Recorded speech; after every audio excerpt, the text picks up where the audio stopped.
Welcome to Season 2, Episode 2 of Comic Book Nation, the official podcast of Comicbook.com. I am your host, Kofi Outlaw, and with me today is my two co-hosts. Charlie Ridgely is back with us. What's up?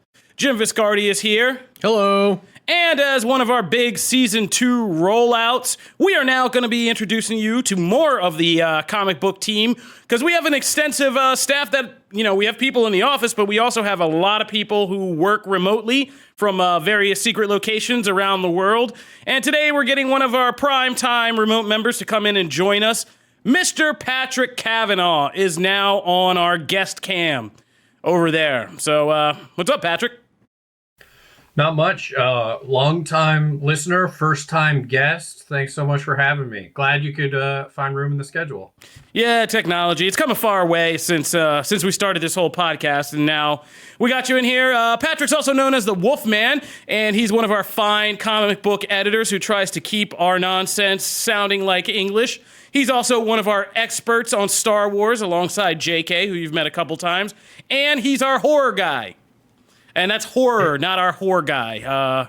That's a whole different conversation. I was just about to be like, well, great, now we need to scrub it. No, yeah, but so Patrick does our horror, he does our Star Wars, he does our editing. So he's a jack of all trades, and today he's going to help us break down the variety of things we're going to be talking about. And those variety of things include a preview of the big Super Bowl trailers. Charlie Ridgely's been working hard the last couple days, putting together a kind of guide on which movie trailers you should be expecting to see during the Super Bowl this Sunday, so we're going to go through some of those. We're also going to talk about the big first reactions coming out of DC's Birds of Prey premiere, and they might surprise you. We're going to talk about a franchise that's come back from the dead to life, a franchise that's going from life possibly back to the dead, and we will review and recap the new episode of Star Trek Picard. Episode 2 is now out, and so we're going to do a quick little breakdown of that, and we say goodbye to Arrow, the groundbreaking DC TV series that kicked off the Arrowverse, has just wrapped its series finale, or aired its season finale, not wrapped, that'd be filming. So it aired its season finale. Arrow's now done, and we're going to reflect and talk about that. So let's jump in at the top and get started. Now, at the top of our news segment today, you'll notice Mr. Brandon Davis isn't with us because BD's out on the road and he's been doing all things Birds of Prey for like a week or something. I don't know. He's been gone, but he's been to a soundtrack release for Birds of Prey. He went to the premiere. He's done interviews with the cast. And since Birds of Prey had its premiere event, the first reactions, of course, have come out and hit the internet. And surprisingly enough, certainly for like Jim probably over there, Birds of Prey, people are saying Birds of Prey does not suck and is actually quite a bit of fun and could be another unlikely win for the DC movie franchise. Some of the highlights are that Margot Robbie once again kills it as Harley Quinn, that this movie is very flamboyant and unabashedly flamboyant and colorful and kind of zany in a way. There's some pretty kick-ass action sequences. Black Canary stealing the show. Well, we're getting to all that. Some pretty kick-ass action sequences that are in here. And a lot of the other kind of Birds of Prey characters seem to shine. There's already a lot of love, as Jim alluded, for this version of Black Canary, even though some people might say, there needs to be more of her. Mary Elizabeth Winstead is apparently a scene stealer as Huntress. And this whole thing has come together a lot better than I think some of us were quite, and understandably worried about, because Birds of Prey hasn't really been moving forward with the most confident of steps. So it's good to hear this, and it's good to hear that also director Kathy Yan has really made a movie. There's already one moment that people have kind of picked out from the movie that's already becoming like a GIF classic, and we'll talk a little bit about that, but there's a lot of female sensibilities in this movie that people are praising as a movie, as an example of why female directors should take female-driven characters and direct them. So that's all good stuff. Does that mean Birds of Prey is perfecto? Of course not. Some people have some other gripes, and we'll get into that. But I just wanted to kind of come on the positive spin of kind of figuring out that this is getting better early reactions far better than we thought. Well, it's just interesting because everyone's commenting on how great the action is in the movie, but nobody is mentioning the fact that that's all from Chad Stahelski, which is interesting because, like, I would imagine a lot of the fantastic action sequences that people are getting excited about probably came from the guy, because he's the guy who they brought in to help shoot during the But reshoots, until right? we know more about like where that line is, Well, like, sure. you gotta be. I mean, you can't just turn around and be like, "Well, anytime I saw actions, Chad Stahelski did it. It's awesome." It's not like the reshoots were, an extensive, huge, Right. month or two long process. So, it would stand to reason like that his contributions, while important, were not, it wasn't like he directed half the movie. Yeah, it's not a Josh Whedon, Right. Zack Snyder, Josh Right, Whedon, right, Justice right. League situation all over again.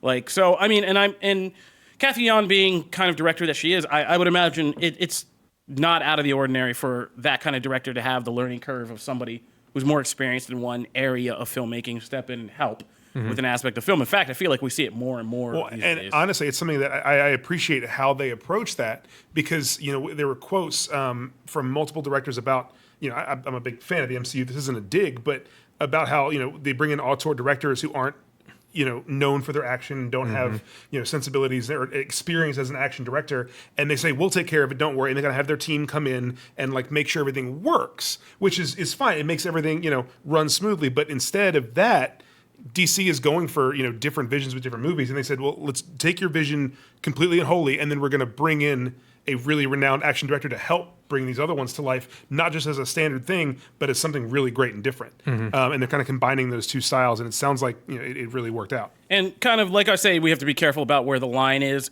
Like I said, one of the big GIF moments already from Birds of Prey is a fight sequence with all the birds of prey in a fun house, and Black Canary's like trying to fight a bunch of dudes and dodging, and she does a tag team thing where Harley like throws a hammer at a guy, and in the middle of the fight they stop, and Harley like reaches into her pocket and pulls out a hair tie and tosses it to Black Canary so that Black Canary can tie her hair back and kick ass more efficiently, essentially. And this was picked out by like female pundits online and saying as a moment where they felt this moment was distinctly from a female director who would be kind of the one to accentuate such a small but what they said was truthful moment about being a girl, like doing something like fighting in combat and having to, worry about tying your hair back, and another girl helping another girl as a sort of tag team fight kind of combination. And so, like I said, you just got to be careful, because I don't think that's a Chad, unless he's so woke about his feminine side that we just don't know this man. I wouldn't put that as a Chad Stahelski move. I would say that's more like Kathy Yan. But I'm not trying to like separate directors. I'm just happy that Birds of Prey is good, because I've been interested in the movie, and I was hoping it was going to be something like actually worth watching and not a terrible February movie. And that sounds like I mean, more and more that February date is the date to have. I mean, Well, Guardians now, had it, Black Deadpool had Panther, it, Black yeah. Panther. Guardians- yeah, I thought Guardians they're did. learning. The Guardians was August and then May, I think. Oh, But Black Panther, right. No, broke I mean, records. people learn from Black Panther that if you put actually something out in the graveyard of February, that's actually. Well, I mean, even further than that, Bad Boys is proving it this year. Like, if you go early when nothing else is happening, January typically sucks, and Bad Boys is crushing it because good movies and fun blockbusters never come out this time. Yeah. Patrick, you're over there. We don't want you to just be a creepy thing staring at us from a TV screen. So what are you feeling about Birds of Prey? You're a little bit more skeptical about your film, or not skeptical, but I think you have a higher threshold for your film taste than like a lot of us slobs in the office. So how are you feeling about all this?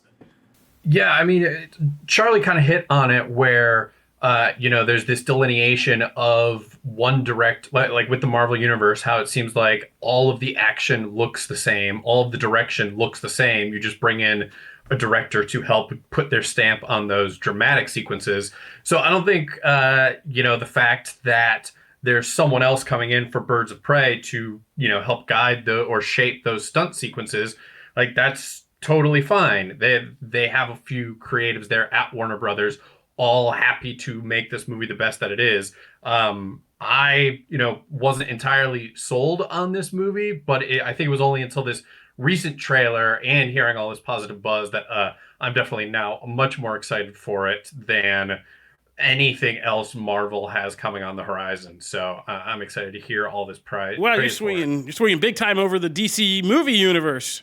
Saying forget those Marvel 2020 movies. Yeah, I mean, they'll all be fine. All of these movies are going to be fine. Everyone's going to be okay. I don't know We're all about going to Eternals. argue about Jim's that. the only one who thinks Eternals is going to be Eternals is going to be I've been great. Eternals from the beginning. Don't Eternals is gonna worry. be Yeah, good. but you're hyped about everything. Like, Well, except I also Joker. love I don't know. Chloe Zhao. Yeah, I mean, you gave an enthusiastic Dr. Dolittle review, so like we expect you to be hyped. That's why you're here. I still rated it poorly. That is why you're here, but it's good. So, all right, we also confirmed that, not to belabor the point too much, but we also confirmed that Birds of Prey does have a post-credit scene, so you guys are going to want to stick around for that one. We're not going to tell you if it's revelatory or funny or what kind it is. Just know that there is one, and you gotta invest if you want to see it. So there's that. All right, that'll do it for Birds of Prey. If you want to see our first reactions, you can see our first reactions from our own Brandon Davis, either on Twitter or on Comicbook.com, where we've also pulled together a bunch of different Birds of Prey reactions from the industry pundits that have seen the film at the premiere. So go check that out at Comicbook.com DC. All right, moving right along. So I told you, I did this little tease saying there's a movie franchise that was dead that is now alive, and a movie franchise that was alive that is now back to being dead. So let's talk about both. First, the one that was dead and now back alive is, ironically enough, The Crow. Yeah. The Crow is like Lock I and can't Key. wait. I'm so excited for this. Only to be disappointed later. I know. Just get excited if it's going to happen. I was about to say, like Lock and Key, I've been in this business for 10 years, and a good portion of that 10 years has been talking about this Crow reboot happening, and seeing it live and die and live and die and live and die and live again, which is fitting for the character. And if this is all like one big meta marketing thing for this reboot, like bravo, 10 years of trying to teasing somebody's coming back from the dead and not doing it is a very Crow way to go. But Sony is taking up the story of Eric Draven again, and we're getting a new version of The Crow. The last one had Jason Momoa attached to it. It was going to be director Corin Hardy. And then they just kind of, that fell apart. I mean, that was going in, like, they were in or starting pre-production. Yeah, no, that was, it was far along. That was the closest it's come. I mean, I've had so many people attached to this, so many directors, so many stars, but this one was close, and it seemed like it was actually going to happen, and then it didn't. Not that Jason Momoa was hurting with that $1 billion Aquaman come up, so good for him, but, and he was always a weird, and like, let's be honest, right? Like, he was kind of always a weird choice for Eric Draven. Like, everybody I grew up with in the 90s who loved The Crow, all the goth kids in school, like, they weren't Jason Momoas. You know what I mean? Like, they were, like, anti-Jason Momoas. There was, like, Jason Momoa hanging in my school locker room and, like, gym after school, you know, doing sports. And then the Crow guys off to the side smoking cigarettes. So those are two separate camps. Yeah. So that was always a weird casting. But, I don't know, but I'm okay with them casting a bigger person for this character. I mean, that's fine. That would be a nice, interesting take. Give him all that Khal Drogo like mascara and stuff. Like, no, all in. No, there's a crop of new young actors all across the board, and I'm sure as this go along, we'll have who should play the new Crow list for y'all. But I mean, just everybody from, there's just so many kids. Like, I would get that kid from, what's his name from The Maze Runner? Dylan O'Brien. Like that. Like, his face is so sweet, though. Yeah, it's true. He does have... Brandon Lee was a pretty man, too. I mean, listen, pretty and and sweet are two very different things. Dude, you ever see American Assassin? Dylan O'Brien can be badass. I mean, but he's the good guy. Like he's no. Dylan O'Brien is like a little baby. Dude, what movies have you been watching? This could be the character that roughs him up. Dylan O'Brien's like the smug kind of. I mean, but always, but it's always cute. He's always like cute about it. I don't know what you're saying right now. He's like the little teen heartthrob guy. I'm just saying. I feel like Patrick's face is speaking for America right now. He doesn't know what you're saying either. But the point is, we're not going to get hung up in who. There is no writer. There is no director. There are no stars attached to this. This is literally Sony saying, we're just going to make another Crow. And that's where we're at right now. So let me ask you guys, do you think The Crow, how would you now make a Crow movie for modern audiences? Like, what do you think? I mean, that 90s goth stuff is gone, man. Like, that's no longer a safe space for these kids. So go ahead, Patrick. What do you do? Yeah, well, you're the horror guy, Patrick. Do something around here. Yeah, it's tough because the three, like, one was theatrically released, but then the other two sequels were just like straight to video. Yep. There are 4 Crow movies, and only the first one is worth anything at all. The other 3 are garbage because they were all just trying to recreate like what made that first one so special. And the concept is so simple. Like it doesn't have to be tied to a specific character. It doesn't need to be tied to a specific mythology. All you need is someone facing, a wrongful death, coming back and seeking revenge. Like, it's a story that we've seen in countless movies and TV shows and comics and things like that. So it's such a simple premise, that I think where they're going to get hung up on is whether they're trying to recreate the original movie or if they realize like it doesn't matter. Let's just do our own thing. So it's weird. It's both weird that they're still trying to make this happen, but also weird that they aren't easily just cranking these out, every 2 or 3 years. It reminds me, like what you said, Patrick, reminds me a lot of what Universal just did with Invisible Man.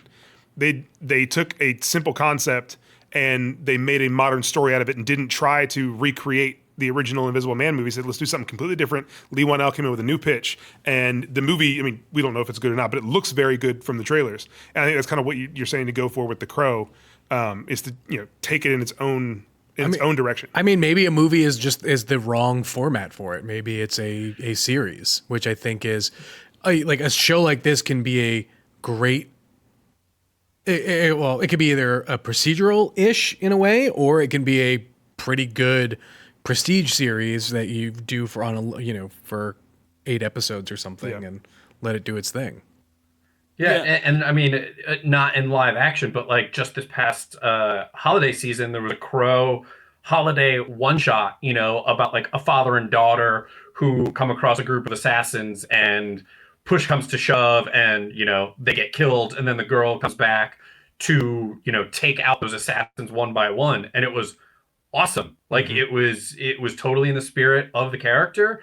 And I did not need to see any further adventures, but the fact that it was like set during the winter and took place in a forest, and it wasn't this, goth industrial factory or anything like that. And it was awesome. It was, one of the best Crow related things I've seen since the movie. So it's like such a simple concept that I'm just surprised that they just can't seem to figure out how to make it work. Yeah, I think that actually brings up an idea I would love to see, which would be like an anthology movie, kind of like separate vignettes about different situations with the Crow, and maybe bring them all together by the end of some kind of like twist or surprise. But that would be great. Like, I would love to see different kinds of stories, like you said, like a little girl and her father, and the little girl comes back, and then this happens, and then that happens, and maybe find some way at the end to tie it all together, like a Sin City type deal. But that would be really cool. And you could do it on the cheap. But all right, anybody else have any closing thoughts about The Crow they want to share? Any pressing matters? Fire it up. Fire it Well, up. that's I don't know never why coming everyone has back. cared so much about this. Like, Dude, fire it up. That movie is classic. Fire it That up. movie rules. I love that movie. Fire it up. The Crow? Yeah, Dude, that is like I'm not saying don't love the movie. right I'm not there. saying That don't is love the the 90s movie. in one whole I just movie. don't know why there's been this obsession with the fire making it up another. No, with making another one. Oh, because We have one and it's great. Oh, Charlie, It's a just asked cult question about classic. movies. I know. I get that. Yeah. I understand. As I said, that's a question for every single franchise that there is. The Crow seems to be one of those that like. But because is like such the Crow, a- such a thing. it's just like we just said, The Crow is not a one and done kind of thing, right? Like it's not the success of The Crow. I don't think lives and dies on Eric Draven. Eric Draven was a great intro into the idea of what The Crow is, and it's a weird like Spirit of Vengeance meets Punisher It's kind a goth. of Like, thing. let's be honest, it's just a goth thing. Like, Sure, I mean the look, goth thing was absolutely huge in the 90s. Like, but the idea of what it is easily something that can be oh yeah, done, again and again ish in really any format, and like that's where I think the excitement's for. It's not necessarily to do the original Crow again, but to do it. I mean, I don't want to say better because everyone loves the original, but to just bring it back in a way for to get people excited. So we need new goth Well, kids. I think what's tough is like the original movie is such a cross section of the culture at the time that it's not just the story, it is the look, it is the soundtrack, it's all those, it's a gritty R-rated comic book movie before Blade, before before all of those things. So everyone just doesn't understand the alchemy that made that movie such a success, and just trying to figure out like what the hell needs to happen. Are we gonna? I don't know what kids listen to these days, but like, is there going to be a dubstep soundtrack? Is that still a thing? Soundtrack by Billie I was Eilish. going to say Billie Eilish fits this. Yeah. Right. It's like, okay, we got Billie Eilish, we got, one of the Sprouse twins as the Crow. Like, what else do we need? What else do we need? You don't want to hear BTS's Crow remix? I'm sold. Green light this movie to tomorrow. I'm sold. Perfect. All right. Give me a paycheck. All right. So that'll do it for The Crow. That's the movie that was dead. That's bowed back to life. Now let's talk about a movie that showed signs of life and is now dead as a doornail. That is the Terminator franchise. So, Linda Hamilton, never one that I would think would be a self-censoring master, was asked if she wants to still be part of the Terminator franchise. And her answer was, Patrick, Nope. nope, exactly. Patrick covered this for us, but yeah, Linda Hamilton is not happy. I mean, Terminator Dark Fate made like $2 or $200 million. I forget which one it is. I think it made $2 profit because it made like about 200 something million, I believe, and it was like 160 something million to produce or something like that. Those are like round numbers. Yeah, it was like approximated numbers. So 230 worldwide and 185 to make. Good ooh, Lord. good Lord. I gave them more credit. Okay. So, yeah. So, it flopped harder than most movies we've seen flop in recent flopping history. And it especially hurts because this one brought back James Cameron. They pulled Linda Hamilton out of like retirement or whatever she was doing to come back and be like, come on, you're an icon. Get back out there. People will love it. And people didn't love it. And, not to make too much fun because actors are people. They have feelings like people, I'm told.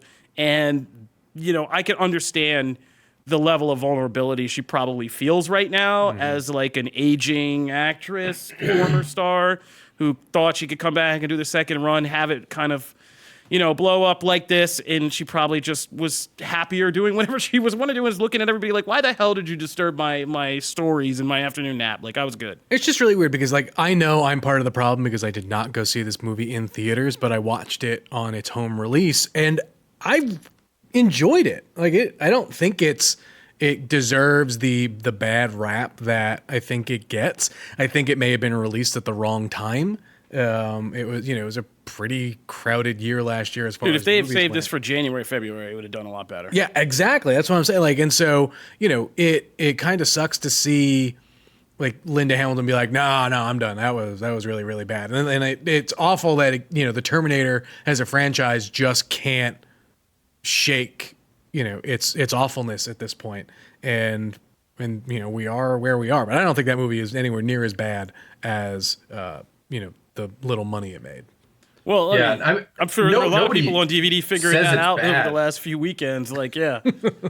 Yeah. No, I mean, everybody always sung its praises, but it came at a weird time because if I remember correctly, it came at a time like when there had been like a bunch of blockbuster push. Then it came on like this weird downturn. It was like right before, wasn't it? Like, it was right after Halloween. I always thought that and Dr. Sleep were like some weird release date flips. Like Dr. Sleep, or no, it came like right before Halloween. Dr. Sleep came out like right after Halloween. And I was like, what? Why wouldn't you just flip those? Like, have Terminator start off the blockbuster holiday season run. Have Dr. Sleep be like this Halloween movie. But anyway, that's neither here nor there. But it just came out when there was like general fatigue. People weren't like getting in. I mean, it. Like, the end of the year last year was like it was kind of exhausting to get to the movie theater. You had Joker. I'm looking right now at kind of the release slate in the fall. You had Joker at the beginning of October, and that was really dominant. Yep. And then it was followed by like a massive wave of flops because you had a week later Gemini Man did nothing. Oh God. Then you had Maleficent was fine, box office performance wise, and Zombieland did okay, but not as much as they none of hoped. those really. Like, And then a week later, you had Black and Blue didn't do anything, and then you had Terminator Dark Fate and Motherless Brooklyn, followed by Doctor Sleep, and like all of those just crashed and burned. I think there was so much burnout from like what you had in the summertime with Avengers Endgame and Toy Story 4, and then there's this kind of gap between Joker and Frozen 2 where everything kind of chilled out. And I think Charlie's Angels was up in that slot too, and that made no money despite good reviews. There was a lot of that there in the latter half of last year, ahead of Knives Out, ahead of Frozen 2. Yeah, like basically, we said it last year. People shaved their money for like Avengers Endgame, Joker, and then whatever was coming around Christmas, Star Wars, Frozen, that stuff. And everything in between just kind of got eaten alive. So, yeah, but Terminator is dead as a doornail.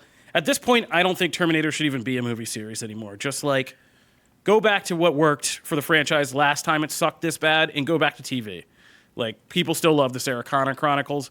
forget Sarah Connor, start a whole new story, and just do I something. mean, they like it more than most Terminator things. Terminator is someone like No. Like, Jim, don't do this. Like, this isn't a debate. The Sarah Connor Chronicles had a very strong cult following. Sure. It was a popular TV show. Like, what I don't understand is I look at this, and maybe it's the horror aspect, and Patrick, you can maybe speak to this, but like, it seems like Terminator and Halloween had very, very similar situations in that they were really popular hits in their first one or two times out, decades ago.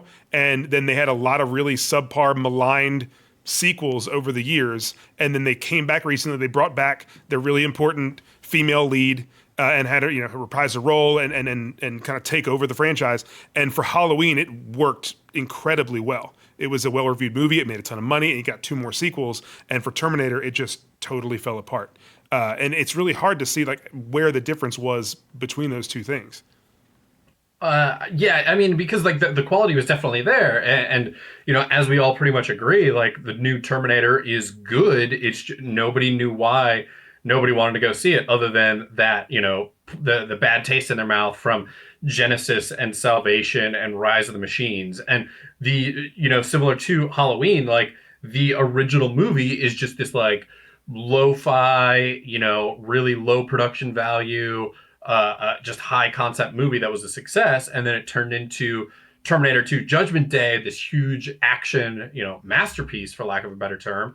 And so they just assumed, okay, let's keep getting bigger and bigger and bigger and bigger, and that'll bring people to the theater, not realizing like that's not what makes it's just this clever time travel assassin stuff. It's not, nobody wants to see the future. Nobody wants to see when the machines take over. They want to see the cool ways in which the time travel is working and integrating into the narrative. So and this also, movie had all of that. It was just your expertise, Patrick, the horror part. Like the first Terminator is an undercover great horror movie. It's a slasher movie essentially with a sci-fi twist. And it's like this noir thriller. Like it's super dark. Everything is at night in the dark. So this movie I thought was that the action was super fun, and I spoke to Gabriel Luna earlier this week, and unfortunately he kind of said like, yeah, this franchise is probably not going to go anywhere, but I would like to see a Joker-esque spin-off of the humans that these cyborgs were modeled after, and what Linda Hamilton said was like, I'd love to do another one of these movies if the stakes were a few $1 million shorter. So I think that would be the approach of like, have it be maybe something like Split, where it's its own standalone movie, but then all of a sudden there's an Easter egg or connection to, and this is part of the Terminator franchise, and we had no idea. Like this is an undercover sequel. Cloverfield it. Yeah. All right. I think Patrick's hit the nail on the head. We've just solved the Terminator problem. So we're going to leave it there and move right along because we got more stuff to talk about and not all the time in the world. When we come back, we are going to deep dive into Picard, Star Trek Picard, Episode 2. We're going to talk about the Arrow season finale, and Charlie's going to break down what movie trailers you need to be looking for at the Super Bowl, so stay tuned for all of that. Alrighty then. So I'm going to real quick save us some time and go through Picard Episode 2. This is the next series in the new kind of Star Trek TV relaunch. It's up on CBS All Access, and we liked, Jamie came on and did Star Trek Picard Episode 1. Episode 2 Episode 1 was basically a mix of Star Trek The Next Generation nostalgia and stage setting for what this new series is going to be.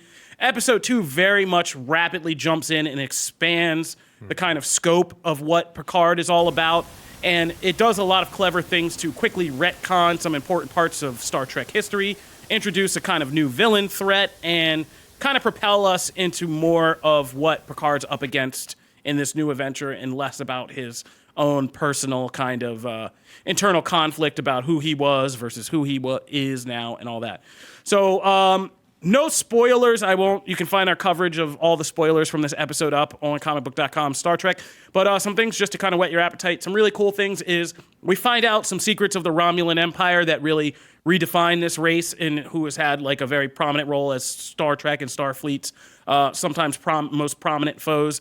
And so there's some revelations about that kind of change the history of that. We finally get a name and a kind of shape of the villains of this series, who are this kind of secret Romulan cabal that are these fanatics who are even deeper than their famous secret police, Tal Shiar, the Romulan secret police. And so these guys are more deadly, they're more capable, and they've been planning. They're like Quantum in James Bond, basically, because they're already everywhere, deeply embedded. Starfleet may be compromised. There's a whole bunch of stuff going on. So there's this very good kind of spy, what do you call that? Espionage kind of spy mystery thriller kind of laced into this Star Trek series. And that stuff's pretty exciting, especially if you're a longtime fan and know a lot about Picard, the Next Generation, the Romulans, Deep Space Nine, the Dominion War, all that stuff.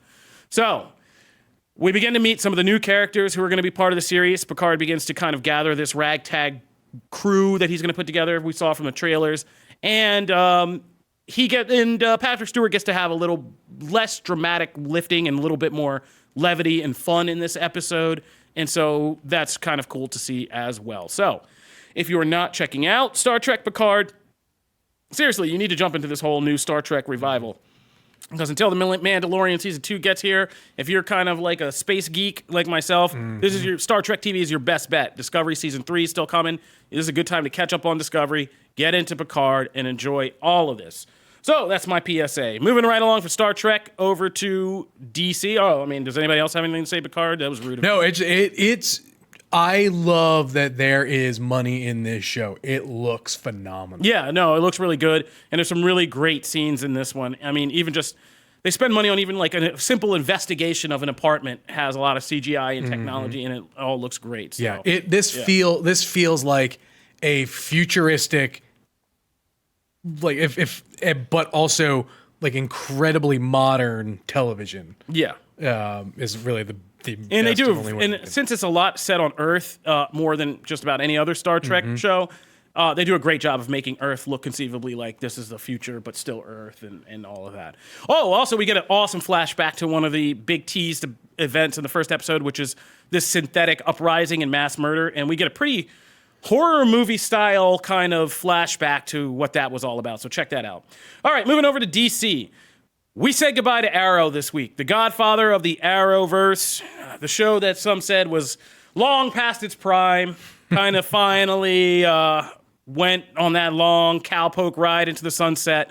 It wasn't like the event, I'm sure, the CW and the people involved with the show were hoping for. The ratings were really poor for the Arrow series finale, but that brought up a good point that I wanted to touch on, which is the episode itself I found very fulfilling as somebody who was with Arrow since the series premiere. And I stuck with it through all its bad steps and all the first season kind of CW sappiness until it found its footing and all that. But I think the problem with the Arrow finale, and this is not a problem of content, it's just kind of structure, is that it's actually like, it does that Suicide Squad thing where this is actually like the fourth epilogue to Oliver Queen's story. Yeah, so we knew he was going to die all season long, so we knew that ending. Part of the season of last season even ended with like Felicity going to the future or the afterlife to meet Oliver, so we already knew the epilogue to the show and everything. He had died not once but twice during the Crisis crossover event and had these two big dramatic death scenes. And so this one was just kind of like his funeral and showing us how the rest of Team Arrow is dealing with the post-Crisis reality and what that reality is now that Oliver Queen became the Spectre and essentially rebuilt the universe according to his liking or his whims.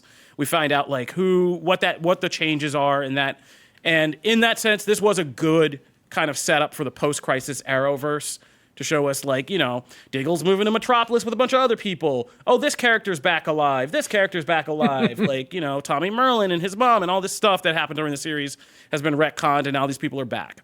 So we got that. That was satisfying as a preview for the future. But again, the heaviness over Oliver's loss and his funeral and all that, it wasn't as weighty because we've seen this dude die like 50 times in the show. Twice in the last few episodes, and so it was just like, bury this guy already. Like, let's just move on with that. Even so, I still managed to get choked up at several points during Arrow. There were just some of the characters that came back actually did get to me. Moira and Thea kind of remembering Oliver got me choked up. Thea and Roy Harper getting together and kind of like committing to get married got me like a little choked up. I thought that was really good. Things with Captain Lance and Laurel and alternate universe Laurel, Diggle and his whole thing. Like, so there was a lot of emotion involved if you've been with these characters for a long time. But overall, like, yeah, I mean, it was time for Arrow to end. There was nowhere, like, not a whole lot left to wring out of this horse. But as for me, and we can all speak to this, I've been having trouble keeping up with the Arrowverse post-Crisis. I'm going to be honest. I told Jim the other day, I felt like this was a natural jumping off point for me, and I haven't really kept up with the shows. I tried to watch the penultimate episode of Arrow, which was the Green Arrow and the Black Canaries backdoor pilot, and I couldn't get through that. I was just like, I'm not into this. I'd just rather, at this point, I want to rather watch Titans and Doom Patrol and Harley Quinn and even Swamp Thing. I'm not hating on you either, Swamp Thing. But the Arrowverse was great. It's just like one of those eras I feel like is passing. Like, we needed Smallville in the 2000s. We needed Arrow and the Arrowverse in the 2010s. But it's 2020 now, and like, I feel like we need something new from DC TV.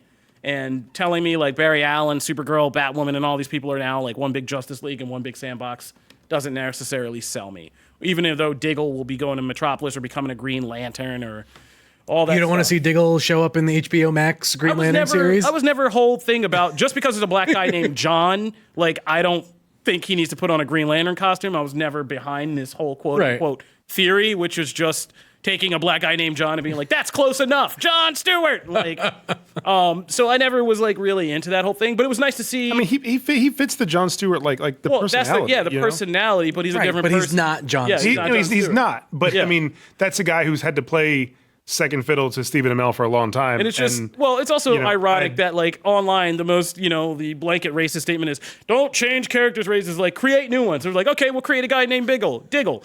Make that guy the other black character. I like that. Like, no, like, look, they already introduced Diggle in DC Comics, so they can't be the same person. No, it's just it's a really sort of bittersweet type of fan service that I appreciate they did in the episode, because there's been the one thing over the 8 years or so that the show has been around, like, is Diggle, I mean, it didn't really come around until maybe season 2 or 3, that like, is, Diggle should be a Green Lantern, and people have been asking him, David Ramsey, for years, what do you think he should be? And he's like, yeah, and it makes totally no sense. But at the same time, for them to nod there is like, okay, but like, does that mean if he shows up again in the Arrowverse? Because it's not like Arrow's over, these characters can't show up in the Arrowverse. Like, if he shows up in the Arrowverse again, they're moving to Metropolis, right? That's what I mean. The scene of the Superman Lois, yeah. Like, and that's the thing. It's like I think both things can be true. I'd want a new Jon Stewart, a brand new Green Lantern show with brand new characters, nothing to do with the Arrowverse, but like, I think it's really fun also to have Diggle not be Jon Stewart, just be Diggle and have gotten a Green Lantern ring in the Arrowverse. I like that. I mean, I like that idea. And like pop up now and then on Legends or on Superman and Lois, like, or in the Green Lantern HBO Max series. I'm not going to hate, and I love David Ramsey. So yeah. I think for me the most fun I had was getting to see him just do that, and something he also thought would be cool to do. So I like it when actors get their own like personal fan service moments. Yeah. So I thought that was cool, and I'm not hating on that. But we said goodbye to Arrow, and I don't know what the future holds. I hope the Arrowverse can find a way to suck me back in, but I don't know. This could be the end for me, my friend. Patrick, how about you? We know you how much a hardcore Arrow guy you are. Yeah, I am Captain Arrow. Call me Captain Arrow. No, I'm with you that like I watched, I want to say the first 2, maybe even 3 seasons of it, and then The Flash came out and Supergirl came out, and I was like, oh, these shows are better. And wait, there's 22 episodes a season? I'm out. And so like the Arrow was of its time. It was great in the 2010s because it was better than Agents of S.H.I.E.L.D. But since then, it was the Netflix series came out and, Runaways and Cloak and Dagger. Like, there's just so many shows came out that were better than Arrow, in my opinion, that I was too overwhelmed by all of it, but I still couldn't help. Like, earlier this week, seeing the Crisis stuff or seeing the finale stuff, I was like, maybe I kind of want to. I'm not going to catch up. There's like 7 seasons, 20 episodes each. That's easily 400 episodes if I've done my math correctly. It's got to be at least 400. So no, I don't care. Let it die. I mean, if you want to catch up, I recommend watching the second half of Arrow season 1, season 2, season 3, season 5. The rest is optional. Season 5 was Adrian Chase. That was great. The rest is optional. But R.I.P. to Arrow, the godfather of DC's comic book live action TV universe, and did in a lot of ways help usher in this whole changeover from doing the Smallville stuff to full-fledged superhero TV to where we've graduated to these bigger, better streaming services. So, you're the Amazing Spider-Man of superhero TV, and I appreciate what you did, Arrow. Thank you. Finally, close us out. Mr. Charlie Ridgely is going to take us through, telling us through what Super Bowl movie trailers we've already seen and which ones we need to keep our eyes peeled for in between what could be a very boring game this year. So, Charlie. Usually boring? Yeah, I mean, I think KC and San Fran have the classic. San Fran's playing great precision football. KC's a brawler team, and that can get very boring sometimes. We'll see. I'm more excited than anyone that the Patriots have ever played in. So, it's gonna be a weird year for trailers because there's a lot of things that have come out like right before the Super Bowl, and there's a lot of things on the horizon that are like weirdly timed out for this. And then we have studios sitting out. So like more than years like trailers and spots cost more this year than they ever have in recent history or in any history. It's $5.6 million for a 30-second spot in the Super Bowl. It was 5.2 last year. It's a lot of money. The one thing that studios are doing this year is they're using the pregame and postgame, spots to kind of bolster their advertising because a pregame spot is about half as much. So you could run 2 different trailers during the pregame show while people are already paying attention, and then the same cost as something at halftime, with one spot. Super Bowl's going to mess around, and we're just going to be commercial free. Oh, it's going to be terrible. But it's the one thing streaming hasn't been able to touch yet. So it's kind of like this relic of the TV age. But we've already had a few of these things that we knew were coming for the Super Bowl already come out. The Sonic the Hedgehog spot came today. It had Michael Thomas and Christian McCaffrey in it. You had the Amazon's Hunters series, which looks really good. The Jordan Peele Al Pacino Super Bowl, series. that's been my favorite. I have to say, big up Amazon's Hunters. That show is coming. The timing, first of all, the timing is great for that show. That's the Pacino series. Possibly slipping into fascism. Mm-hmm. It's a good time to watch that. And they did a great job of making this Super Bowl trailer highly stylistic, highly thrilling, and intriguing. It looks very good. It's pretty creepy. And the other one we've already seen is SpongeBob, the sponge out of water. That had a 30-second spot with Snoop Dogg in it. And so they're going to re-air those. Those are going to happen, but they're not going to be surprising to any of us because we've already seen them because they're online. The same is going to be true, I think, for Fast and Furious 9 or just F9 as it's apparently called because they're having that whole big event tomorrow in Miami. It's going to be streamed online, I think, at noon Pacific. It's going to stream online. They're going to have a concert with Cardi B and a bunch of other people and Wiz Khalifa, and then they're going to show the trailer. So gender reveal parties were the worst. They're going to do this. They might show a different spot during the Super Bowl, but we're not going to get a lot of new from there. But they're going to have something because the Fast franchise is such a mainstay in the Super Bowl. And so outside of that, there isn't anything else that we know for sure is happening other than reports have said things are confirmed. Like we almost positive we're getting a Minions: The Rise of Gru spot or trailer, which that'll be big. That's Universal's other tentpole for the year. Every Minions related movie since the first one has made at least $900 million. It's a huge franchise.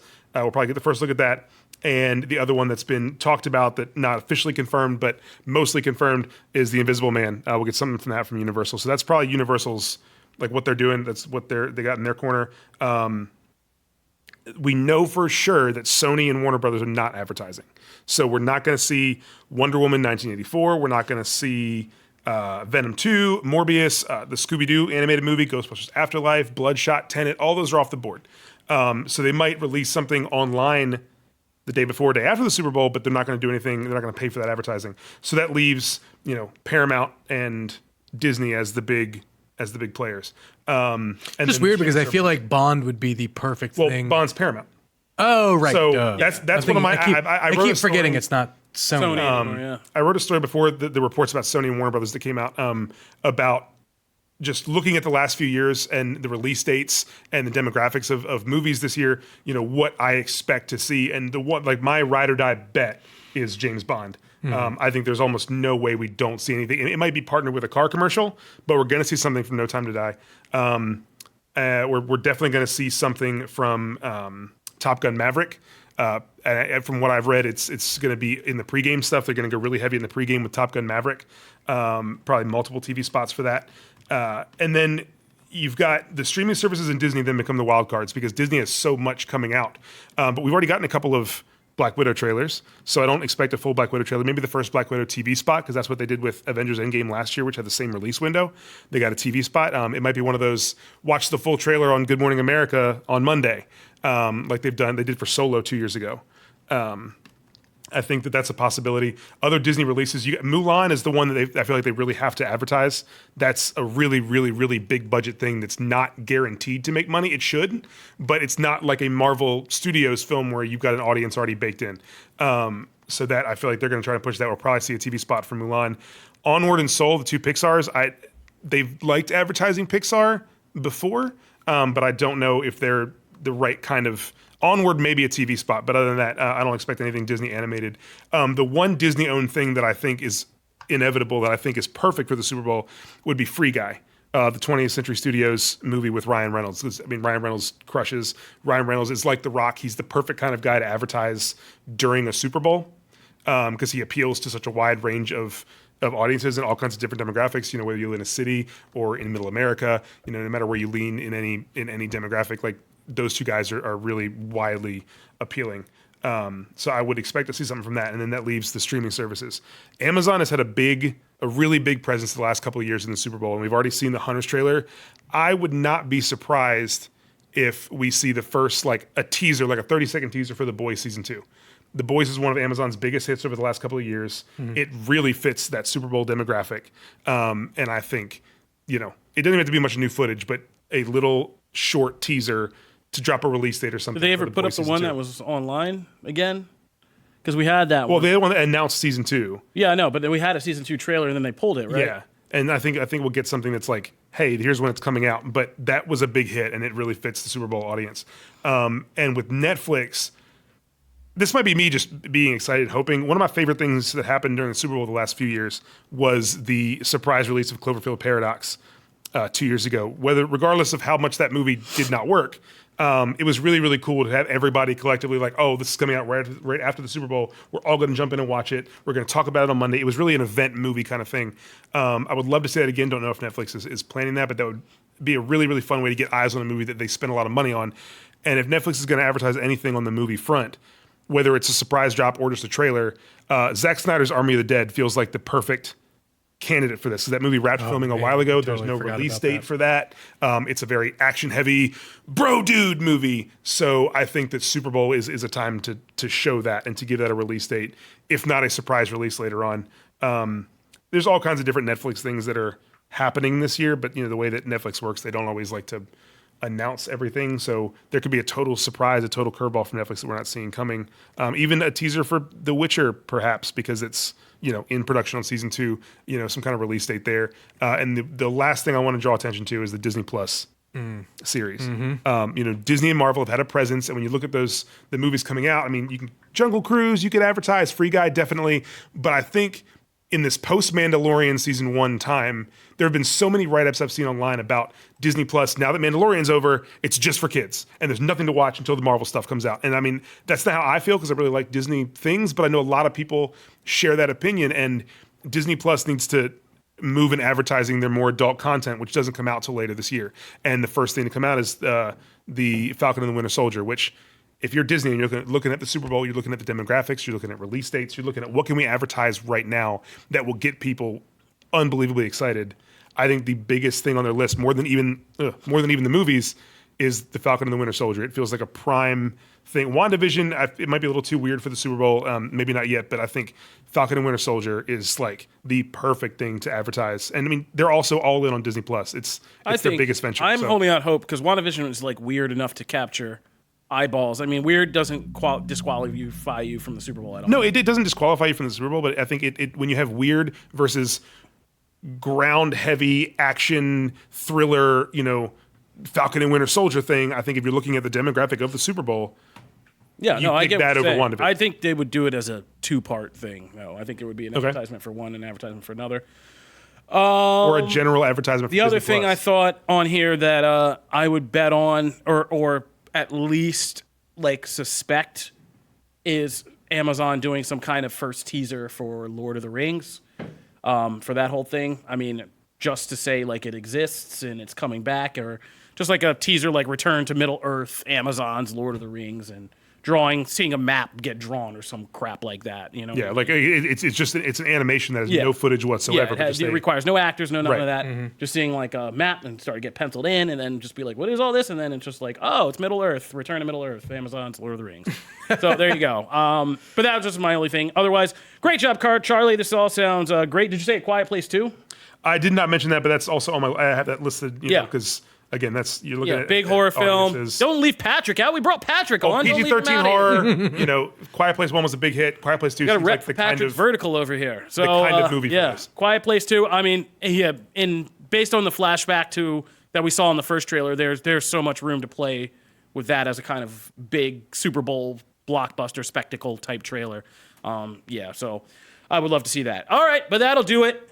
Thank you, Charlie, for putting that all together, and we'll come back and see which one of those predictions was correct, what our favorite trailer was when we get back here and post Super Bowl next week. This will do it for episode 2 of season 2 of Comic Book Nation. We want to thank you guys for tuning in, and if you're just getting into the show, we put up new episodes every Wednesday, every Friday on Comicbook.com, where you can subscribe to our RSS feed and get regular updates about the show, or you can subscribe on your favorite listening platforms. We are on iTunes, Spotify, Stitcher, iHeartRadio, Google Podcasts, Google Playlist, or you can go on YouTube, on the Comicbook.com YouTube page, and find a video now with our better-looking set and people. What? Just ta-da. Yeah, ta-da. We moved into a whole new studio, got a whole new budget. There you go. If you want to continue the discussion about anything we've been talking about on the show, just hit us up at the hashtag Comic Book Nation, or you can find me at Kofi Outlaw. at Charlie Ridgely. And I'm at Jim Viscardi. At the Wolfman. Yeah, Yeah, your you window are. says it. Yeah, we know where you are. Your window says it the whole time, like while you're up here on the screen. Just free advertising for all our remote employees. So yes, that's Patrick at the Wolfman. You can find him there. Thank you guys for tuning in. We'll see you on the next episode of Comic Book Nation Season 2. We're out.